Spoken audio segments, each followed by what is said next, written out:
Have you ever looked back and wondered, where did the time go? One day, you're a child playing in the backyard. Then suddenly, you're watching your grandchildren do the same. Moments slip through our fingers like grains of sand, and before we even realize it, decades have passed. Life moves quietly, not in grand announcements, but in wrinkles forming where smooth skin once was, in old photographs that now feel like a lifetime ago. And the truth is, life is short, far shorter than we think. But here's the question: are we awake to it? Or are we simply passing through life, half asleep, always waiting for later, until there's no later left? The Buddha taught us something both gentle and powerful. Everything is impermanent. Everything we love, everything we hold on to, will change, decay, or disappear. And though that sounds sad at first, it's not meant to scare us. It's meant to awaken us, to remind us that this moment, right now, is the only one we truly have. You see, when we deny impermanence, we suffer. We cling to what cannot last. We chase after certainty in a world that never stops changing. But when we see impermanence clearly, we begin to live more wisely. We love deeper. We forgive faster. We stop waiting for the perfect time and begin living. So, take a breath. Feel it. That breath is life itself. Here now. And now it's gone. In this video, we'll explore how the timeless teachings of the Buddha can help us awaken to the beauty of this fleeting life, and how we can spend our remaining time not in fear, but in peace, joy, and deep presence. Because yes, life is short, but when we truly awaken, even a short life can be a beautiful one. Think about this for a moment. How much of your life have you spent not really being here? We dwell on the past, things we regret, words we can't take back, moments we wish had turned out differently. Or we worry about the future, our health, our finances, what will happen to the people we love when we're gone. And in between all that thinking, we miss the only moment that ever truly exists. This one. The Buddha taught that the mind is like a monkey, jumping from thought to thought, never staying still. But through practice, we can gently guide it home, to the present. This is the heart of mindfulness, or what the Buddha called sati. It doesn't mean we ignore the past or pretend the future doesn't matter. It means we stop living our entire lives in those places. We come home to where life is actually happening. Here, now. Let me tell you a true story. There was a woman named Grace. At 72, she had lived a full life, but also a restless one. She worried constantly. Even in her retirement, she couldn't enjoy a cup of tea without her mind spiraling into what-ifs. One day, she attended a mindfulness meditation class at her local senior center. It was simple. They just sat, breathed, noticed. The first time she felt her breath, really felt it. She cried. Why? Because for the first time in years, she was here, alive, not lost in yesterday or tomorrow. And that moment changed everything. Grace didn't become a monk. She didn't renounce the world. She just began living differently. Every morning, she sat by the window with her tea, watching the light change, noticing the way the steam rose, feeling the warmth in her hands, and that small, sacred practice became her freedom. She once said, "I can't stop time, but I can stop missing it." The Buddha understood this truth thousands of years ago. He taught that the path to awakening is not through escaping life, but by entering it, fully, lovingly, and with awareness. So I invite you to try something now, just for a moment. Let's pause. Take a slow, deep breath in. Hold it gently, and exhale. Now again. But this time, notice what it feels like. Feel the air entering your nose, your chest rising, and the stillness in the space that follows the breath. That's it. That's the doorway. Right there. You don't need to travel to a distant land. You don't need to memorize ancient scriptures. To wake up, you only need to remember, this moment is enough, and you are already here. Let's keep going. Because once we awaken to the present, we begin to see something deeper. Why we suffer, and how to let it go. We've all carried pain, regrets from the past, losses that never quite healed, grief that lingers in the quiet hours of the night. And often we think the pain comes from what happened to us, the event itself. But the Buddha taught something profound. Pain is inevitable, but suffering is optional. What does that mean? It means we can't always avoid what life brings us. We can't stop aging. We can't stop people from leaving or changing. But we can change how we relate to it. At the heart of suffering is one key cause: attachment. In Pali, the Buddha used the word tanha, which means craving or clinging. We cling to the way things used to be. We crave for life to go back to how it once was. We hold on to people, to roles, to identities, even when those things have long since passed. And yet, the tighter we hold, the more we hurt. Let me give you an image. Imagine holding a piece of burning coal tightly in your hand because someone once gave it to you and you thought you had to keep it, even though it burns, even though it hurts. But if you simply open your hand, just let it fall, the pain stops. That's what letting go means. It doesn't mean forgetting. It doesn't mean pretending nothing ever happened. It means releasing the need for it to be different. One of the Buddha's central teachings is called the Four Noble Truths. 1. There is suffering. 2. There is a cause of suffering. 3. There is an end to suffering. 4. There is a path to the end of suffering. This is not a negative view of life. It's actually a message of hope. It says, yes, you may be hurting, but you are not helpless. There is a way through. One beautiful example comes from a man named Thomas. At 78, he lost his wife of 52 years. The grief nearly broke him. He said, I didn't know how to live without her. For months, he resisted every moment of his new life. He hated the silence. He hated waking up alone. He kept trying to go back in time, as if he could hold on to the life they once shared. But nothing worked, until he stumbled across a book on Buddhist grief practices. He read one line that shifted his world. You can love without clinging. Slowly, he began to let go, not of her memory, but of his resistance to change. He started honoring her by living mindfully, planting flowers she loved, volunteering at the hospital where she once worked, and in that process, he found peace. Letting go is not loss. It is freedom. It is the space where healing begins. So ask yourself gently, what am I still holding on to that is no longer serving me? And just for today, can you open your hand and let it go? Even just a little? When we release attachment, we begin to taste true peace. And that peace opens the door to something beautiful. A life lived in compassion and wisdom. Let's explore that next.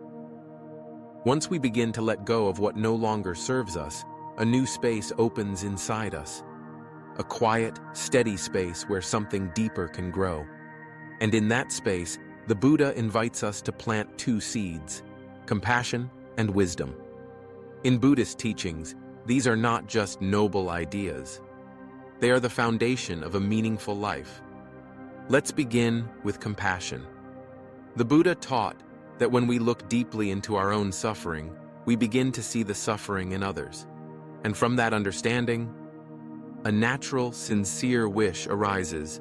May you be free from suffering too. Compassion isn't about fixing people. It's not pity. It's presence. It's saying, I see you, I feel you, I am here with you. And it begins, surprisingly, with ourselves. Many older adults carry quiet burdens, mistakes they regret, harsh judgments about who they've been, or guilt over what they didn't do. But the Buddha reminds us, you too deserve your own kindness. No matter what your past looks like, you are worthy of peace. Try this simple practice sometime. Place your hand on your heart and say gently, may I be kind to myself. May I be at peace. May I forgive myself and move forward. Now, let's talk about wisdom. Wisdom in Buddhism is not just knowledge. It's not about being clever or knowing more than others. It's about seeing things clearly, just as they are. It's understanding the nature of life, that everything is always changing, that we are deeply connected, and that peace comes not from control, but from harmony. A wise person sees the anger of another and responds with calm. A wise person sees the impermanence of life and learns to love more fully, not hold more tightly. There's a beautiful story from the Buddha's life. One day, a man came to insult him, shouting cruel words in front of others, trying to humiliate him. The Buddha remained silent. When the man paused, confused, the Buddha said gently, if someone offers you a gift, and you choose not to accept it, to whom does the gift belong? The man was speechless. The Buddha smiled and said, then I do not accept your anger. It remains with you. That is the power of wisdom, not to suppress our feelings, but to respond from understanding, not reaction. When compassion and wisdom walk together, life becomes simpler. We fight less. We listen more. We see others not as threats or strangers, but as fellow travelers on the same road. And here's the most beautiful part. It's never too late to live this way. Whether you're 30 or 90, the path of compassion and wisdom is always open. Every time you speak gently instead of harshly, every time you choose to forgive, every time you offer a smile to someone who's hurting, you are walking that path. And each step brings you closer to the peace that's been waiting inside you all along. In the next part, we'll explore a truth that many fear, but that the Buddha met with clarity and calm, aging and death, and how we can face them without fear. There are topics many people avoid. Aging, illness, death. They make us uncomfortable, so we push them aside, as if pretending they're far away will somehow delay their arrival. But in truth, these are not enemies. They are simply part of the journey. The Buddha never taught us to deny death. He taught us to meet it, with awareness, with courage, and with peace. When Prince Siddhartha, before he became the Buddha, left the palace walls, he saw, for the first time in his life, an old man, a sick man, and a corpse. And those encounters shook him. He realized that no matter how much wealth or comfort he had, he could not escape the universal truth. Everyone ages, everyone dies. But instead of falling into despair, he searched for something deeper. Not how to escape death, but how to live with full awareness of it.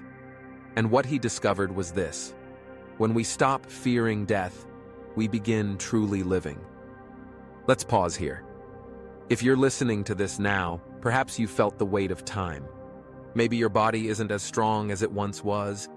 Maybe friends have passed. Maybe you've looked in the mirror and felt like a stranger to yourself. These are tender truths, and it's okay to feel sorrow.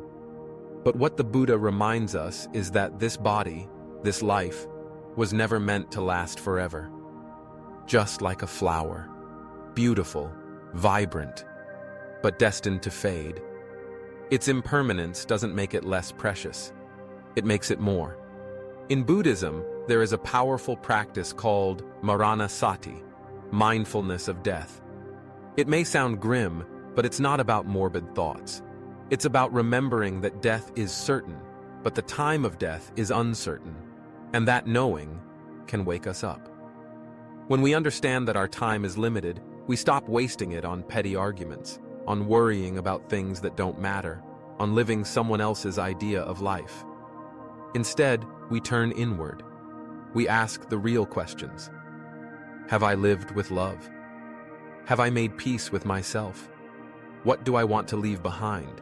Not in wealth, but in kindness? Here's a story that touched many hearts. An elderly woman named Margaret had been diagnosed with a terminal illness. She had maybe 6 months to live. At first, she was terrified. Then her friend introduced her to a Buddhist hospice group. There, she learned to sit with her breath, to observe her fear, not fight it, to let go of needing control. One day, during meditation, she whispered, "I am not afraid anymore. I just don't want to waste what I have left." She began writing letters to people she had lost touch with. She said things she had always meant to say. She forgave those who hurt her, and forgave herself for the years she lived in silence. She passed away peacefully, not in panic, but with a soft smile. That's the kind of peace we can all touch. You don't need to be dying to begin living more fully. You only need to remember, this moment may be your last, and that makes it sacred. So let's ask ourselves gently, what am I afraid of? What have I not said? How can I live today? As if it truly matters? Because it does. Life is not about avoiding death. It's about embracing the truth of it, and letting that truth deepen our gratitude, our presence, and our love. In the next section, we'll talk about how to take this awareness and use it to build a life that is simple and deeply meaningful. Once we've faced the truth of impermanence, once we've released what we no longer need to carry, and opened our hearts to compassion and wisdom, a new question begins to arise. How do I want to live for the rest of my life? Not just survive, not just pass the time, but truly live in a way that feels true to the heart. In our modern world, we're told we need more to be happy, more stuff, more status, more distractions. But the Buddha taught something radical. The less you cling to, the freer you become. The simpler your life, the deeper your peace. In Pali, this is called santuti, contentment, not resignation, not giving up, but a joyful enoughness. Think about it. Do you really need 10 choices for dinner? Or a closet full of clothes you never wear? Or constant news, noise, and comparison to feel alive? What if you simply needed a clean cup of tea, a morning walk with sunlight on your face, a kind conversation with someone who listens, time to sit, breathe, and just be? A meaningful life isn't a complicated one. It's a life where what matters most is honored, and what doesn't is gently let go. There's a story of a monk who lived with only 3 possessions: a robe, a bowl, and a mat. One day, a rich man asked him, "Master, how can you be so joyful with so little?" The monk smiled and said, "Because I carry no burden I don't need." Now, you don't have to become a monk to live simply. You don't need to throw away all your belongings, but you can begin to ask, what truly brings me peace? What adds clutter, not just to my home, but to my heart? For some, it may be turning off the TV for a few quiet hours. For others, it might mean letting go of an old grudge or saying no to one more obligation that drains your spirit. And here's the magic. When we simplify the outer life, the inner life begins to blossom. Suddenly, you have space to read something nourishing, to journal your thoughts, to sit by a tree and just listen to the wind. You begin to notice small things again: the laughter of children, the softness of evening light, the sweetness of just being alive. One viewer once wrote, "I stopped chasing happiness and started making tea. Now, happiness comes and sits with me every morning."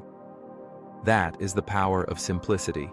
It reconnects us to what's real. So take a quiet moment today. Look around your space and into your schedule. Ask gently, is this helping me live in peace?